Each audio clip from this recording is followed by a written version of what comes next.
In our previous lesson, we saw how we can implement stack using arrays. Now in this lesson, we will see how we can implement stack using linked list. For this lesson, I'm assuming that you already know about both stack as well as linked list. Stack, as we know from our discussion so far, is called a last in first out data structure. Whatever goes in last in a stack comes out first.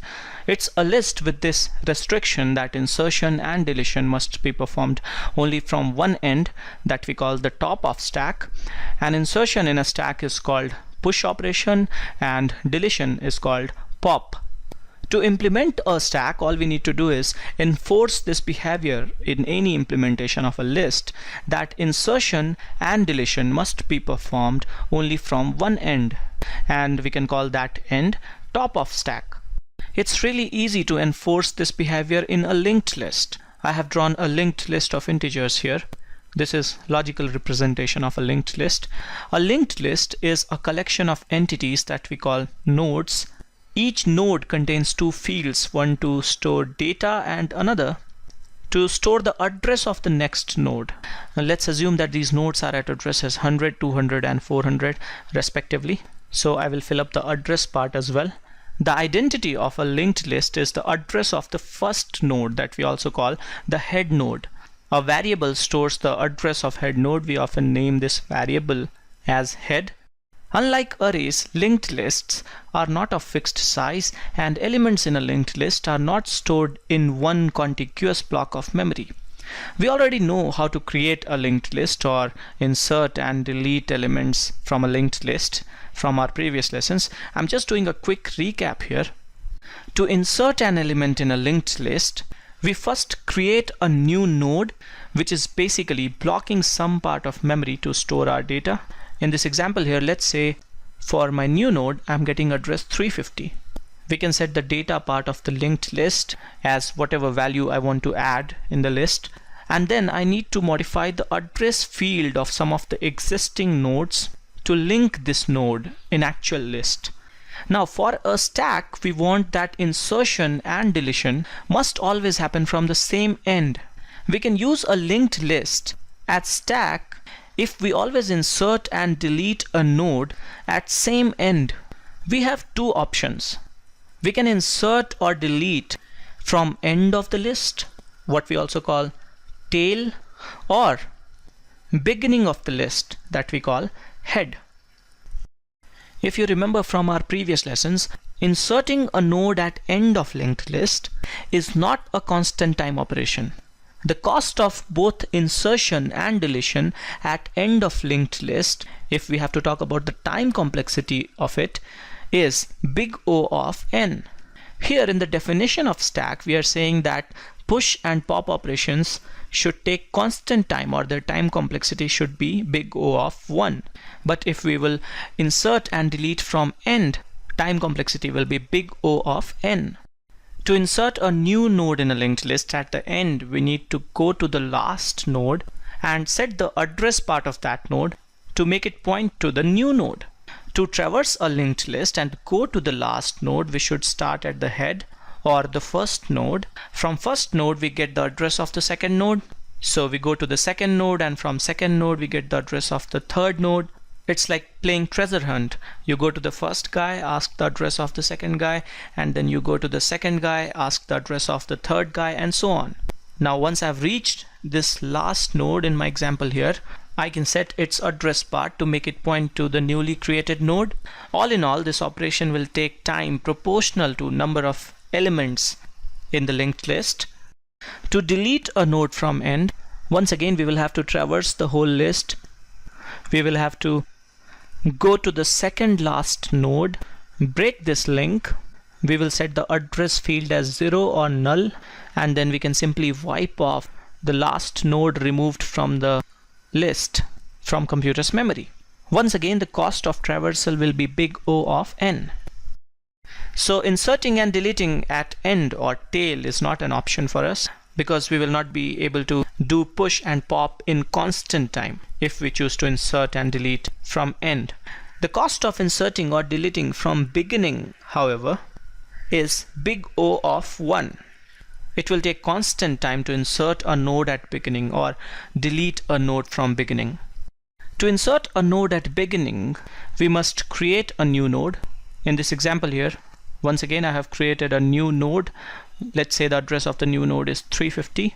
I will insert some data in the first field of this node. Okay, so to insert this node at beginning, we just need to build two links. First we need to build this link. So we will set the address here as whatever the address of the current head is, and then we can break this link and make this guy the new head by setting its address here in this variable named head. To delete a node, in this example here, we will have to first cut this link and build this link, which will mean resetting the address in this variable head, and then we can free the memory allocated to this particular guy, this particular node.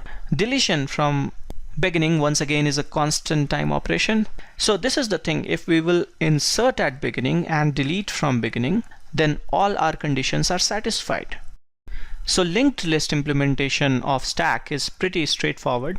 All we need to do is insert a node at the beginning and delete a node from beginning. So head of the linked list is basically the top of stack. I would rather name this variable top here. I'll quickly write a basic implementation in C. I'm defining node as a structure in C. I want to create a stack of integers. So first field in the node is an integer. Another field is pointer to node that will store the address of the next node. We have seen this definition of node in all our previous lessons on linked list. The next thing that I'm doing is I'm declaring a variable named top, which is pointer to node. And initially I'm setting the address in it as null. I'm using variable named top instead of head here. When top is null, our stack is empty. By initializing top as null, I'm saying that initially my stack is empty. Now let's write push and pop functions. This is my push function. Push is taking an integer x as argument that must be inserted onto the stack. The first thing that we are doing in push function is that we are creating a node using malloc. Let's say in this example, in this logical representation that I'm showing here, I'm performing a push operation. So I'm making a call to push function, passing it number 2 as argument. So a node is created in memory, is created in what we call the dynamic memory or heap. Let's say the address of this node is 100. This variable is basically a pointer pointing to this node. Temp is a pointer pointing to this node. In the next line, we are setting the data field in this node. We are dereferencing temp to do so. Then we are setting the link part of this newly created node as existing top. So we are building this link.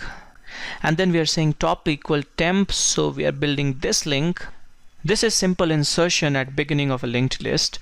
We have one complete video in this series on how to insert a node at beginning of linked list. Let's do one more push. Let's say I want to push number 5 onto the stack this time. Once again, a node will be created. We will set the data, and then we will first point this guy to the existing top, and then make this pointer variable point to this guy, the new top. Let's say the address of this guy is 250. So the address in this variable top will be set as 250. After this second push, this is how my stack will look like. Top here is a global variable, so we do not need to pass it as argument to functions. It is accessible to all the functions. In an object-oriented implementation, it can be a private field, and we can set it as null in the constructor. Okay, let's now see how pop function will look like. This is my pop function. Let's say for this example, I'm making a call to pop function. If the stack is already empty, we can check whether stack is empty or not by checking whether top is null or not. If top is null, stack is empty. In this case, we can throw some error and return. For this example here, stack is not empty. We have 2 integers in the stack. What we are first doing is we are creating a pointer to node temp and pointing it to the top node. And now we are breaking this link. We are setting the address in top as address of the next node. And now using this pointer variable temp, we are freeing the memory allocated to the node being removed from the list. Once I exit the pop function, this is my stack. So this pretty much is the core of our implementation. I would encourage you to write rest of the stuff yourself. You can write code for operations like top and is empty. Linked list implementation of stack has some advantages.